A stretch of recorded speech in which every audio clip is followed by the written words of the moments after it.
Single heart beat scan ఒక్క second లోనే world class 640 slide CT scan ఇప్పుడు మీ vista imaging Banjara hills లో. అట్లా విశ్వనాథ్ గారి దగ్గర సినిమా, బాపు గారి దగ్గర, జంజాల్ గారి దగ్గర ఛాన్స్ లేదు. బాపుకి రమణ గారు ఉన్నారు, జంజాల్ గారు జంజాల్ ఉన్నాడు.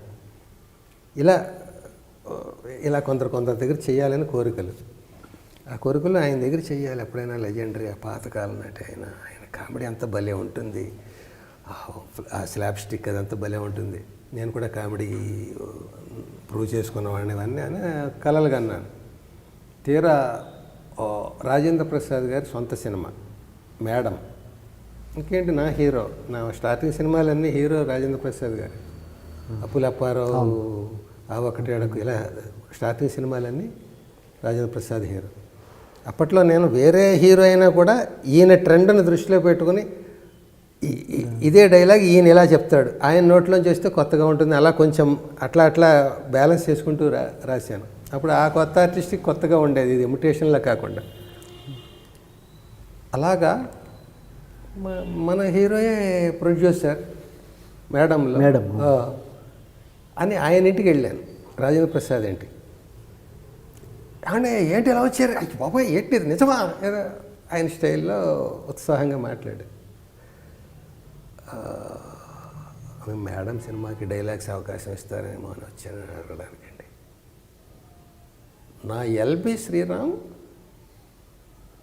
ఛాన్స్ కోసం ఇంటికి వచ్చి ప్రొడ్యూసర్ని అడగడమా? Insult, you are writing, you are my writer అన్నాడు ఆయన. ఇంకా మనకి కాదండి, నాకు ఎప్పటి నుంచో కోరిక. ఇంకో సినిమాకి అయితే నేను సిగ్గుపడేవాడిని అడగడానికి. ఆయన దగ్గర రాయాలని నాకు కోరిక అండి. మీరు ప్రొడ్యూసర్, ఆయన దగ్గర ఎలా అడగగలను, నేను అడగలేను. మీరు ప్రొడ్యూసర్, మిమ్మల్ని అడిగేయచ్చు. అందుకని ఒక ఛాన్స్ చూద్దాం, మీరు కమిట్ అయ్యి ఉంటే ఓకే, లేకపోతే మీరు రాస్తున్నారు ఫలానా చూడండి, నేను చెప్తాను శ్రీనివాస్, ఇవన్నీ అన్నారు. అంతే. తర్వాత అనుకోకుండా ఏమైందంటే, ఆ ఊళ్ళో ప్రతాప్ హోటల్ అని అక్కడ ఉండేది చెన్నైలో, అక్కడ సెట్టింగ్స్. డైరెక్టర్ గారు వచ్చేవారు కాదు, ఈ కో డైరెక్టర్స్ వాళ్ళు నేను. ఆ క్రేజీ మోహన్ అన్న ఆయన తమిళ్లో రాసేసాడు మొత్తం. ఆ స్క్రిప్ట్ తమిళ్లో రాసింది, కో డైరెక్టర్లు తమిళ్ నుంచి తెలుగు ఏంటో చెప్తారు, అది నేను తెలుగులో రాయాలి. ఇప్పుడు ఈ సేమ్ ఉపేంద్ర టాపిక్ లాగి, ఇదేంట్రా ఇలా వచ్చింది. అప్పటికి నేను ఇంకా ఇది రాయలేదు, ఓంకారం రాయలేదు. ఓంకారం హైదరాబాద్ షిఫ్ట్ అయ్యాక 94లో షిఫ్ట్ అయిన తర్వాత రాశాను. అది మద్రాసులో ఉండగా అనుభవం. ఇదేంటిది, నేను ఎంతో కలల కన్నా చోట క్రేజీమోహన్ గ్రేట్ రైటర్, డౌట్ లేదు. అది నేను యాజ్ ఇట్ ఈజ్ రాస్తే ట్రాన్స్లేషన్ అవుతుంది కదా, నా అర్జీ ఎలా తీరుతుంది, ఇలా రాయమంటున్నారంటే ట్రాన్స్లేటర్ కదా, దానికి కావాలి, రైటర్ కాదు కదా అనుకుని, సరే పెద్దవాళ్ళతో అట్లా మనం అలా అనకూడదు, ఛాన్స్ ఎందుకు వచ్చిందో రాని రాశాను. రాసిన తర్వాత అంతా నన్ను నేను కళ్ళాలు వేసుకొని, నోటికి దానికి కళ్ళాలు వేసుకొని రాశాను. కో డైరెక్టర్ వాళ్ళు చెప్తుండేవారు, ఎలాగ రాశాను. షూటింగ్ హైదరాబాద్. నాకు ఇక్కడ లోపల ఇంకొకటి 2 అవకాశాలు ఉన్నాయి ఇక్కడ, నేను ఉంటే రాసుకునేవి. హైదరాబాద్లో నేను ఉండాలి, షూటింగ్ ఆయనకి సంగీతం గారికి దగ్గర ఉండాలి రైటర్. నన్ను అక్కడ ఎక్కడో గెస్ట్ హౌస్లో పెట్టారు. రోజు షూటింగ్కి రావాలి, రాత్రి రేపటి సీన్లు హోంవర్క్ చేయాలి. ఏం చేయాలో తెలియదు నాకు. సెట్లో ఆయన అన్నీ మార్చేస్తున్నాడు. నేను ఇంకో వెర్షన్ రాయమంటే రాస్తున్నాను, ఇది ఆయనకి నచ్చట్లేదు. ఆయనకేం కావాలో నాకు తెలియట్లేదు, నేను రాసింది ఆయనకి నచ్చట్లేదు. అదేమో ట్రాన్స్లేషన్ చేశాను ఆ ఊళ్ళో, నేను చేస్తున్న మెట్లు దిగి చేసిన పనులు ఇవన్నీ. ఇక్కడికి వచ్చాను, ఆ మద్రాసులో ఉంటే 1-2 ఛాన్సులు ఉన్నాయి నాకు, అవి వదులుకుని ఇక్కడికి వచ్చాను. ఈ గెస్ట్ హౌస్లో పడేశారు. షూటింగ్కి వెళ్తున్నాను, గెస్ట్ హౌస్లో ఉంటున్నాను. నా ఊరే హైదరాబాద్, కానీ పరాయి దేశంలో ఉన్నట్టు ఉంది నాకు. వాళ్ళందరూ షూటింగ్కి వెళ్ళి నేను రూమ్లో వేయించాను. తృప్తి లేదు, కొట్టలేదు, ఇలా వచ్చింది ఏంటి అని అనుకుని చూశాను. సెట్కి వెళ్తుంటే అక్కడ నేను రాస్తూనే ఉండట్లేదు, ఇంకోటేవో ఉంటున్నాయి. ఓ రోజు కూర్చొని చెప్పాను, సార్ నేను ఎంతో కలలు కన్నానండి మీ దగ్గర రాయాలని. నేను జనరల్గా అడగడానికి సిగ్గుపడతాను ఎవరిని అడిగినా, చిన్నవాళ్ళైనా పెద్దవాళ్ళైనా కూడా. మీ దగ్గర మాత్రం అడగాలి, లేకపోతే అవకాశం రాదని ప్రొడ్యూసర్ ద్వారా వచ్చానండి. నన్ను ట్రాన్స్లేట్ చేయమన్నారు సార్ క్రేజీ మోహన్ గారి స్క్రిప్ట్ని. నేను గోస్ట్ వర్క్స్ ట్రాన్స్లేషన్స్ అట్లాగా చేయడానికి నేను ఎందుకు సార్, ఎందుకంటే నేను కొన్ని ఆశయాలతో వచ్చాను. నేను పుడింగి నేను కాదు, తపన పడే ఇది ఉంది నా దగ్గర. నాకు మంచి మేత కావాలి నాకు నా కళానికని అనుకుని బట్ ఇలాంటి అవకాశం వచ్చిందండి. అయినా రాశానండి. నేను ఇక్కడికి వచ్చే కూడా మీరు ఇంకో వెర్షన్ ఏమన్నా రాస్తున్నాను, సెట్లో మీరు మార్చమంటే నేను మారుస్తున్నాను, కానీ అక్కడ షూటింగ్లో నాది ఉండట్లేదు. ఇలాగ ఒక రోజు కాదు, ఒక సీన్ కాదు, రోజు ఇదే తతంగా జరుగుతుంది. ఇలా కొన్నాళ్ళకి సినిమా అయిపోతుంది, 2 నెలలు ఇలాగ నేను మౌనంగా ఉంటే. నేను ధైర్యం చేసి అంటున్నాను సార్, నేను కరెక్ట్ కాదు సార్ ఈ సినిమాకి. నేను కలలు కానీ ఉండొచ్చు కానీ కరెక్ట్ కాదు. ఎందుకంటే మీ వేవ్ లెంగ్త్ నేను పట్టుకోలేకపోతున్నాను. నేను రాసింది మీకు నచ్చట్లేదు, నా మీద మీకు శత్రుత్వం లేదు, కానీ మీరు అనుకున్నట్టు రాయలేకపోతున్నాను. నేను రాసింది మీకు మీకు నచ్చట్లేదు, మీరు అనుకున్నది నేను రాయలేకపోతున్నాను. నేను రాసింది మీకు నచ్చట్లేదు. ఇలా అయితే నేను అసంతృప్తి, మీరు అసంతృప్తే కాకుండా ప్రాజెక్ట్ పాడైపోతుంది సార్. ప్రాజెక్ట్ పాడు చేయడానికి కాదు నేను కలగన్నది, మీ దగ్గర రాసి ప్రూవ్ చేసుకోవడానికి.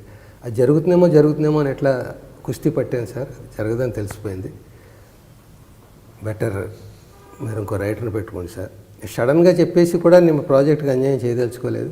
ఇంకో రైటర్ గురించి మీరు ఆల్టర్నేట్ గురించి ఆలోచించండి.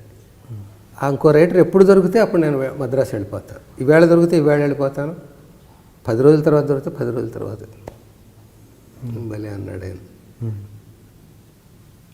శ్రీరామ్ గారు, రాఘవేంద్రరావు గారు గ్రేట్ డైరెక్టర్, చిరంజీవి గారు, కమల్ హాసన్ గ్రేట్ యాక్టర్. వాళ్ళిద్దరూ కలిసి చేయలేదు. ఎవరు తక్కువ ఇద్దరిలో? ఇద్దరు గ్రేట్.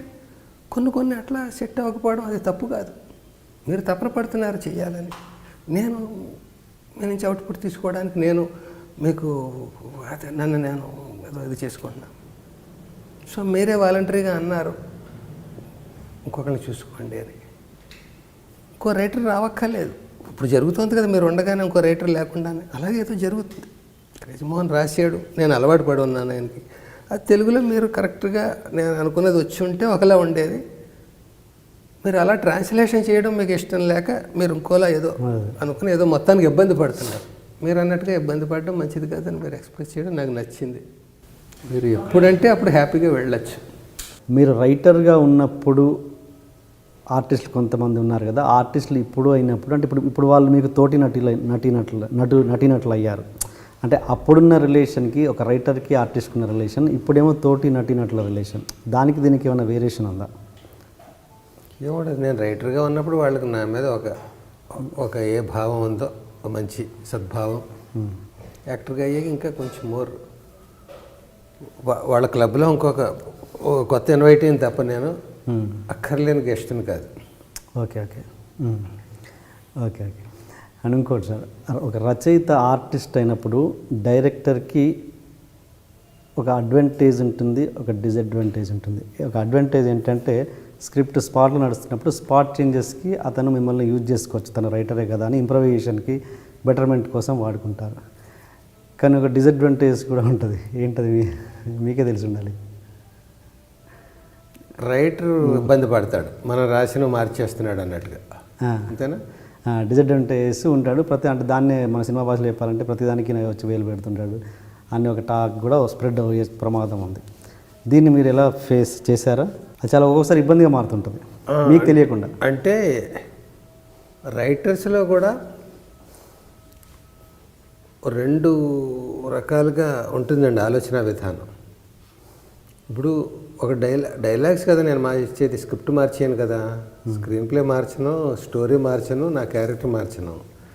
ఆ రాసిన డైలాగ్ అంటే బెటర్ డైలాగ్ అని నేను అనుకుంటున్నది. ఒకసారి బెటర్ కాకపోయినా ఆ డైలాగ్ నేను ఓన్ చేసుకోవడం అంటారు, మనకు ఒక భాష ఉంది. సరే డైలాగ్ ఇది ఇలా ఉందండి, ఇలాగే మక్కి చెప్పాలి, లేదు మీరు ఓన్ చేసుకుని చెప్పండి అంటారు. ఓన్ చేసుకుని చెప్పండి అంటే ఆ చెప్పడంలో ఓ మాట కలవచ్చు, ఓ మాట తీసేయచ్చు, నా ఫ్లోలో పెట్టుకోవడం అన్నమాట. పైగా నేను ఆ యాక్సెంట్ మార్చినప్పుడు అందరూ ఆ యాక్సెంట్ని పట్టుకుని రాసి ఉండొచ్చు, రాసి ఉండకపోవచ్చు. ఈ రైటర్ ఎలాగ అతను రైటర్ గారు చూసుకుంటాడులే అని కొందరు అలా రాసి ఉండొచ్చు, కొందరు ఎలా మాట్లాడుతానో యాజ్ ఇట్ ఈజ్ వాళ్ళే అనుకుని రాసి ఉండొచ్చు. రైటర్స్లో కూడా 2 ఆలోచన విధానాలు ఉంటాయి. ఒకటి ఏంటంటే నేను రాసిందే వేదం, నేను రాసింది అక్షరం మార్చినా కూడా నన్ను ఇన్సల్ట్ చేసినట్టు అవుతుంది అనుకునేది ఒక ఆలోచన విధానం. ఓకే. వాళ్ళు డెఫినెట్గా వాళ్ళు ఫీల్ అవుతారు.